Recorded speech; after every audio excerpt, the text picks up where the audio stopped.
says that up. Yeah. All right. All right. I say we dive in. So if we have not met before, my name is Jamie Gerard. I'm one of the admins for this group.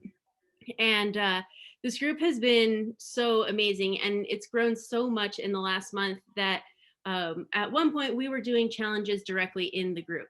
And we would, post a couple of things every day, and we would take people through this challenge, a week or so out of the month. And the group started growing and the posts started coming in. And so we weren't able to host the challenges in this group anymore. And so we still wanted a way to deliver training, but we wanted to do it in a way that was kind of in a lump sum, where you could just come in and you could get the information and you could run with it and implement it.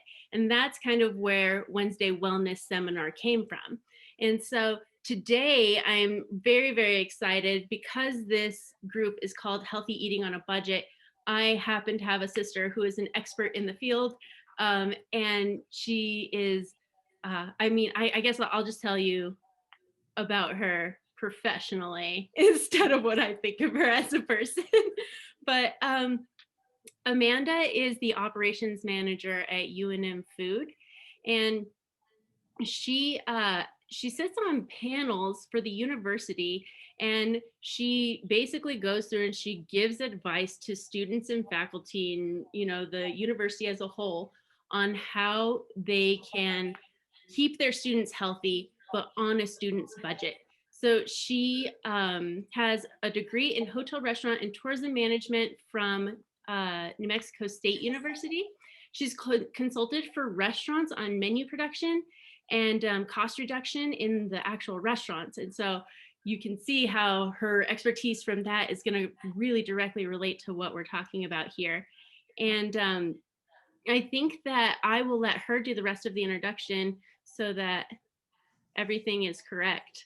But I'm really excited to have her here. So Amanda, maybe you could just introduce yourself and tell us a little bit about what you do, and even, as far as like your not UNM stuff, your consulting stuff as well. Sure. So I'm Amanda. Thanks for having me. I joined your group recently, and it's really nice to see that there's a lot of people who are contributing to a community, because the one thing that I would say that is really important whenever you decide to make a healthy change or any change in your life is that you're sourcing ideas from a lot of other people who are trying to do the same thing. So everybody can benefit whenever you're contributing, right? So whether you say, this is what I have in my fridge, who has an idea, or what are you guys making this week before you go do your shop? All of those things are a really great source of community and support, and generating the creativity that it takes to consistently eat healthy. So when I talk to our college students, we know right now that many students are living in poverty or with very, very low extra money to spend. But now more than ever, our group of students, Gen Z, has the most vested interest ever of eating healthy, of eating sustainably and responsibly. So we do a lot of work to see how we can get creative with our diet to address whether it's your health goal, whether it's a dietary restriction or preference. But how can you do your shop that works for you and also keeps you within budget? So I'm excited to talk to you all today, and let me know what you have for questions. Yeah, definitely. As we're going through, I'm just going to ask her a few questions so we can get her biggest tips out. But as far as everyone else, if you jump on this, just Mike says you should talk louder. Me? Yeah. Okay. But I was just going to say that if you have questions that come up throughout the conversation, just type them in the chat, or if you jump on, let us know that you're watching or anything like that, and we'll circle back around to those questions at the end. So I just wanted to start with like the most important thing. So if anybody is watching this, they don't have to wait until we get to the end of the video to get like the meat and potatoes, so to speak, right? So No, I'm kidding. I want to know what your 3 biggest tips are for eating healthy on a budget. Yeah, so I think if I were going to sum it up and you're saying, all right, I want to change my life, I want to start eating healthy, and I don't want to spend a lot of money doing it, I would say that my biggest three things for you to consider would be to have a plan. You have to have a plan. You cannot just go into the grocery store and wander around and see what looks good. And then the next thing would be to eat in season. So whatever is growing right now or is easily, grown indoors or anything like that, those things are going to be so much more affordable. So if you take something that is way out of season, and you try and buy it in the winter, you're going to be faced with a high price tag. So for instance, I went to go buy strawberries the other day and they were $9. So that's not a super approachable price tag, doesn't help our budget. So eat in season. And then lastly, I would say, just like if we're doing a restaurant concept, reduce your waste. So every time that on a Sunday you walk over to the garbage bin and you throw a bell pepper away or a bag of lettuce, I just want you to think $1, $3. I mean, it's just money in the garbage. So I think we'll make that plan. That's going to help us to eat everything that we bought. And then we're going to buy things that are in season to keep us in budget. And then at the end of the week, I have some cool tips for you to make sure that you utilize everything that you bought, even if you didn't get around to it earlier in the week. Nice. Amanda and I used to have a joke that we had this one yogurt that we were just taking to work and bringing back home because we weren't eating it. We are just like, I'm going to eat this today. And then we would get back home and we're like, I'm going to eat that tomorrow. Right? Or my best friend, Apple. I just got a pick that I was going to eat an apple and it was like my carpool buddy. So I can drive the carpool lane. Exactly. It was not good. Okay, so if we start with your first tip, which was having a plan, I want to know kind of like what that means to you. Does that mean that we have to have like everything scheduled and know exactly what we're eating, what time we're eating, and like that, or does it mean like kind of sort of no? Well, I think that's an open question because it really depends on your personality. So for me, I'm not at my best shape right now. However, when I was very regimented because it worked for me. It worked for me to know that on Monday, this is what I was having for breakfast and my snack and lunch, second snack, dinner. I even had times in there so I wouldn't forget to eat it, keep my metabolism cooking. But that's because I was eating for a specific weight loss kind of goal. If you're just eating healthy, you may not need that stringent of a plan, and you may be looking at something a little bit more broad scope. But one thing that my fiance and I do every week is on Sunday, we sit down and we get the wheels turning and we say, what do you want to eat this week? And that doesn't mean that we have to eat it on a certain day or anything like that. But what we try to do is we try to make kind of our weekly menu based on something that can be batch cooked. And then we have one or two really quick recipes. And then we have like one or two, we want to try this recipes. So to kind of keep it interesting and fun. So about one per week, we'll say, we've never done this before, but we found it in a cookbook, really want to try it. Let's go for it.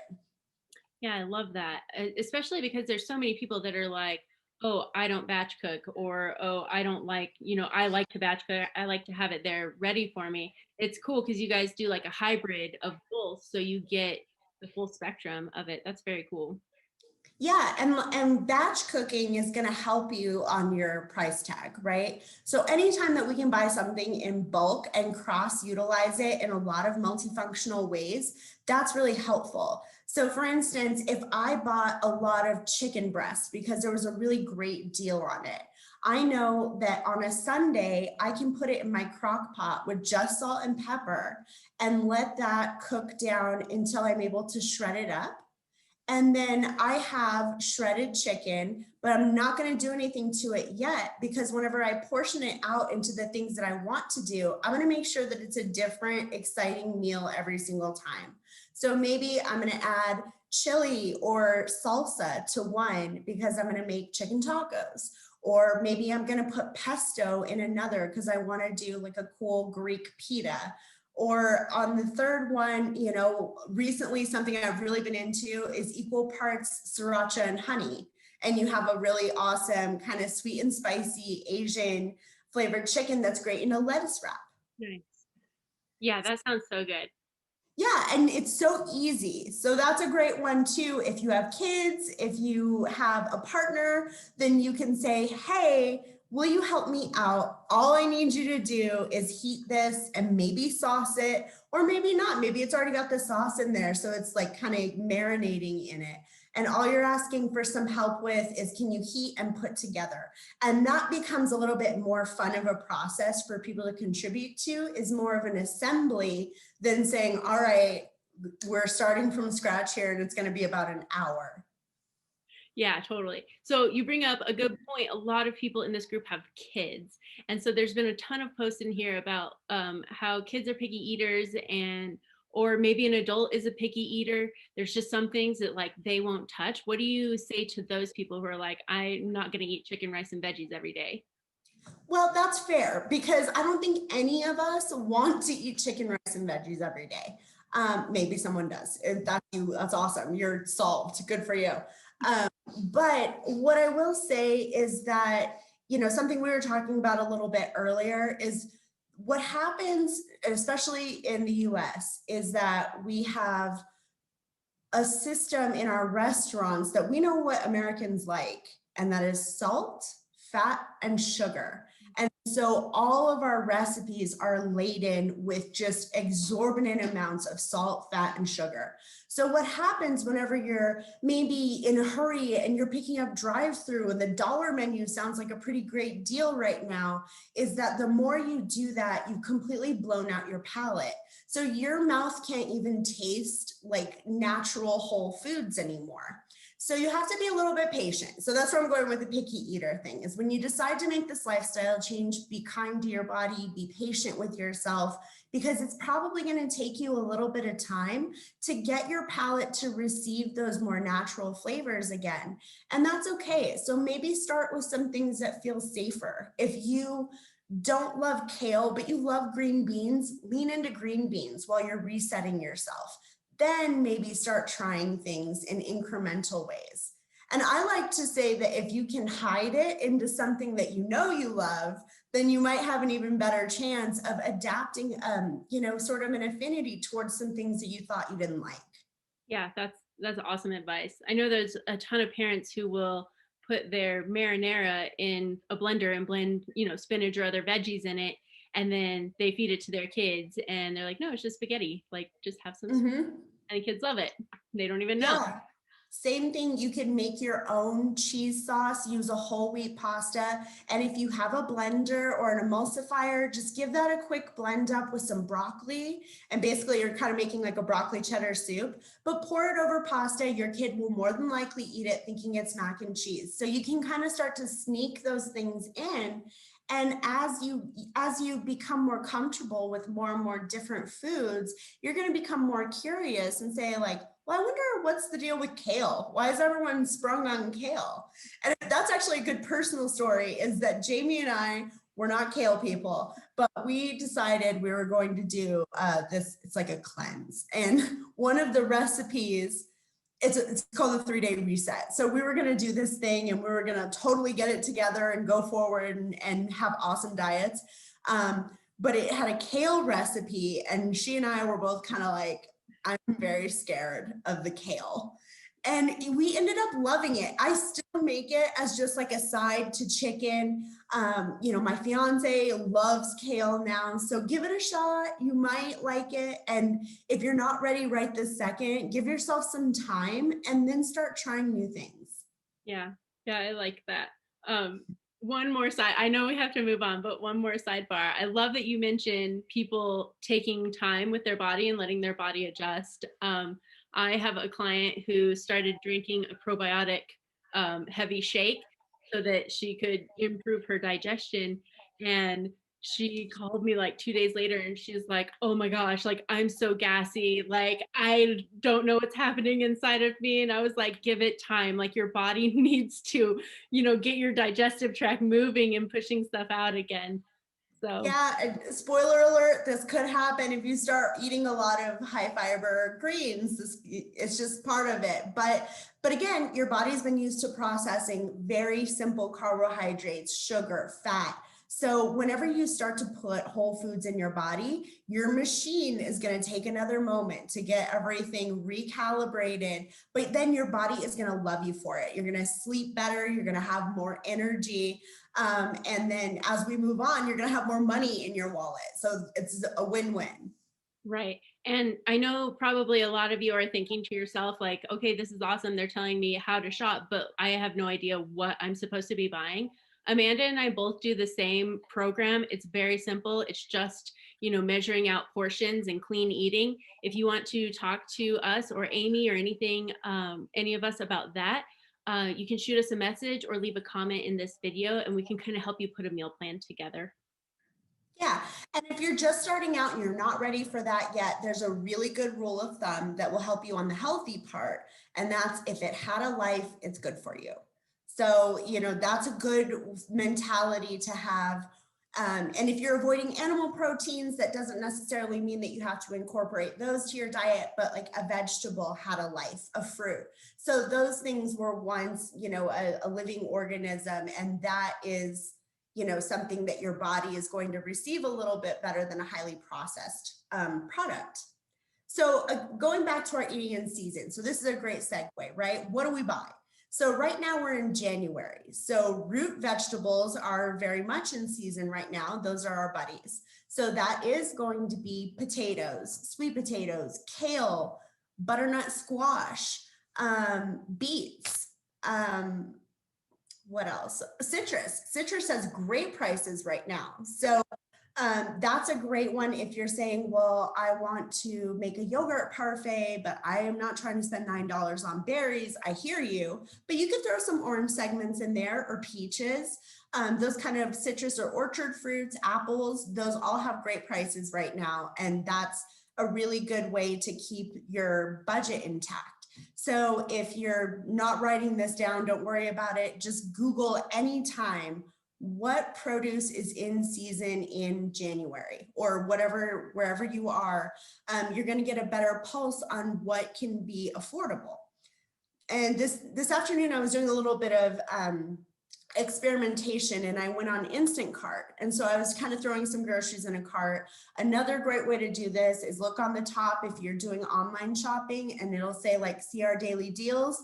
Skip past all of the chocolate that they're trying to put out there. But if you go to produce deals, you're going to see where the good things are.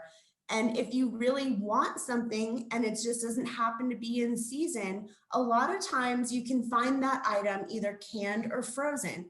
And as long as it doesn't have additives like sugar or a syrup that it's being preserved in, those are great options. A lot of produce is just flash frozen and it keeps it at a much more stable price point. It's easy to cook with. And that's a great way to get everything that you want and still keep your budget intact. Yeah, and also think about adding citrus to your water so that you're drinking more water, cutting out those sodas. I know so many people in this group and in our 5-day healthy habit challenge are trying to cut down on their sodas. That's going to help your wallet and it's going to, keep you hydrated. Yeah, and adding something like a citrus to your water can also trick your body into thinking that it's getting that sugar. And it's another thing, you'll have to be a little patient. Anytime that we drastically reduce sugar or caffeine, it's bound to cause a headache. So stay hydrated, be patient with yourself. But that's a good way to trick your mind into thinking that it's getting the sweet drink it wants. And now, carbonated water is so all the rage. So you can find great deals on flavored carbonated water that's naturally flavored, that doesn't have any additives, or get your own soda water and squeeze a lemon or a lime in there, and it'll help you to get through that hump with the soda. Nice. Yeah, I love all of that. Let's talk about waste reduction.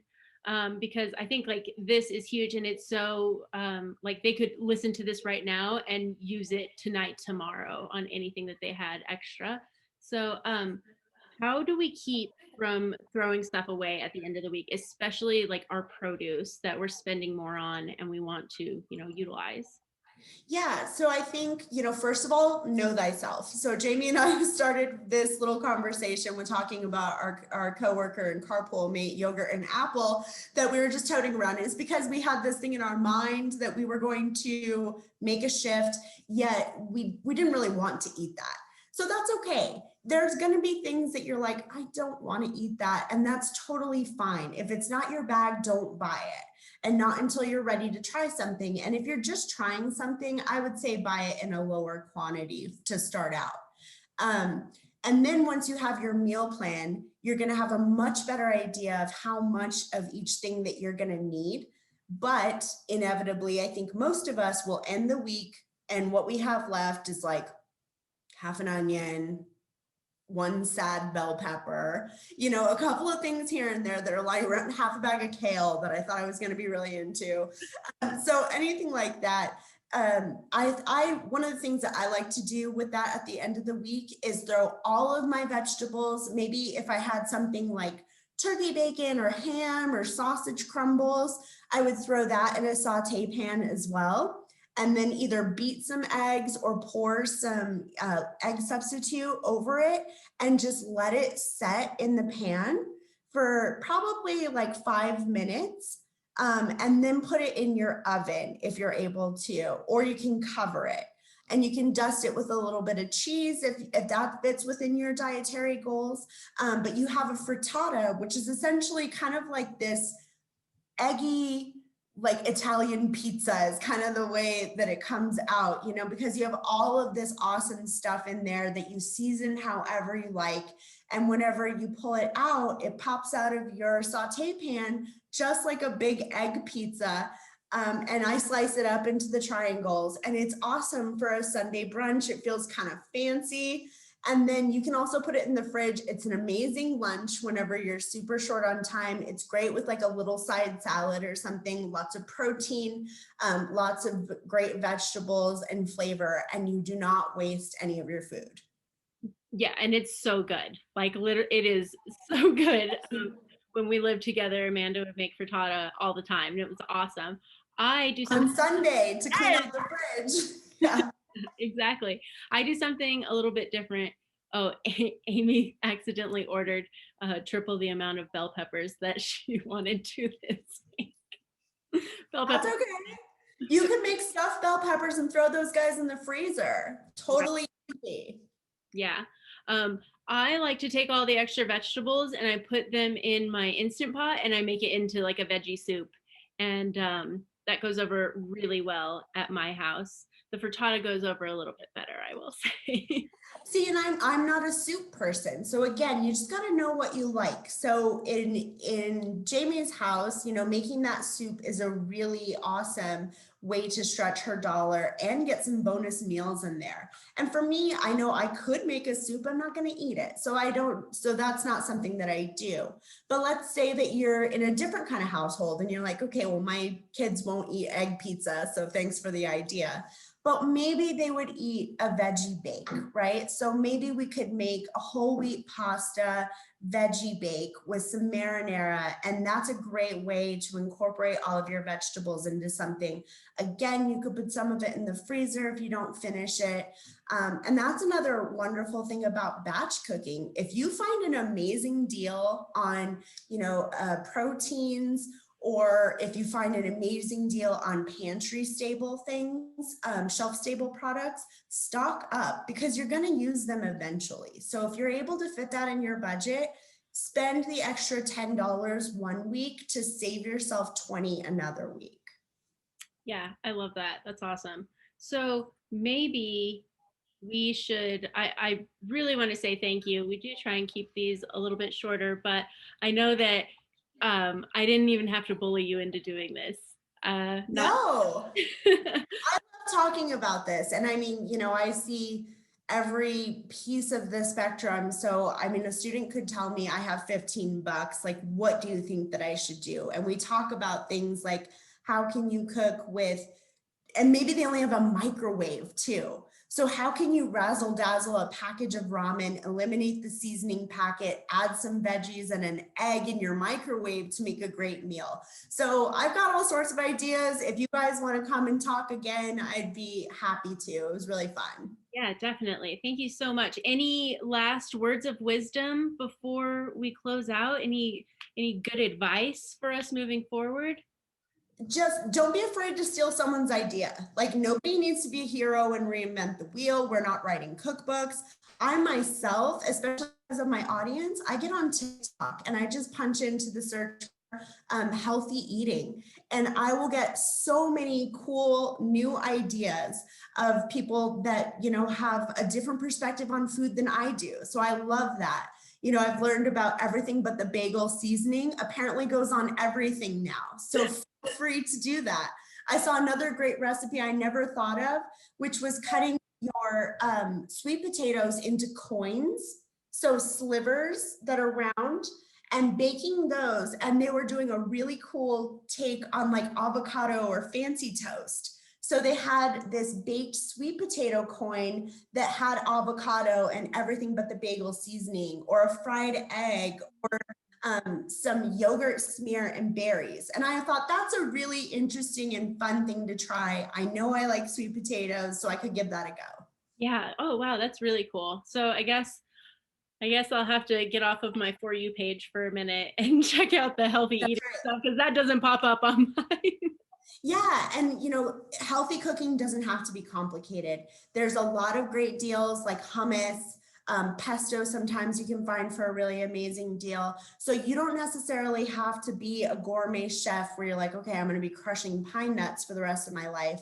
You can, there's some things that are already made that have very little additives in them that are great additions to something you can easily make in batches like chicken. So I would say that's a great way to start, and keep sharing with each other. I see a lot of good ideas on the feed, and that's the best thing to do. Keep, you know, interacting with your community and help one another out. Yeah, I love that. So, last thing, if people want to connect with you, how can they get in touch with you? I'm probably most on the platform Instagram. So if you want to go over to Instagram, I would love for you to follow me. You can always DM me a food question. I post a lot of what I'm cooking in my story. So it doesn't always make the feed, but there's a lot of stuff on my story of what I'm making. So if you want to give me a follow over there, it's my name, Amanda D. Gerard. So Jamie, you can probably throw that into the description or something for this video. But yeah, my account is public. So if you want to take a peek first, you're welcome to, but come and hang out with me over there. I'll keep hanging out with you in this group and we'll get some good ideas going. That's awesome. All right. Thank you so much. You guys, don't forget, we have the 5-day Healthy Habit Challenge going on right now this week.